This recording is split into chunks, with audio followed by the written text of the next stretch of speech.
విద్యార్థుల సంక్షేమంలో అలసత్వాన్ని సహించబోమని జిల్లా కలెక్టర్ రాహుల్ శర్మ హెచ్చరించారు. మంగళవారం మొగుళ్లపల్లి మండలం కొరికిశాలలోని కేజీబీవీ పాఠశాలను ఆకస్మికంగా తనిఖీ చేశారు కలెక్టర్ రాహుల్ శర్మ. సోమవారం పురుగులు పడిన అల్పాహారం తిని విద్యార్థులు అస్వస్థతకు గురైన సంఘటనపై కలెక్టర్ విద్యార్థుల ఆరోగ్య పరిస్థితిని అడిగి తెలుసుకున్నారు. ఆహార నాణ్యతలో నిర్లక్ష్యం వహించిన 2 వంటవాళ్లను సస్పెండ్ చేశారు. కొత్తగా నియమితులైన వంటవాళ్లతో ముఖాముఖి మాట్లాడి వంట బాగా చేయాలని, ప్రభుత్వం అన్ని సౌకర్యాలు కల్పిస్తుందని, నాణ్యతకు కట్టుబడాలన్నారు. పాడైన బియ్యం, సరుకులు వినియోగించవద్దని స్పష్టం చేశారు.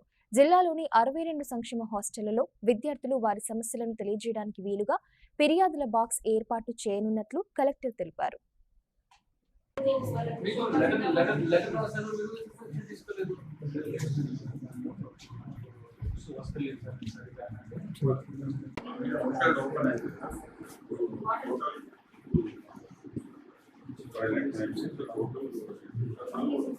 total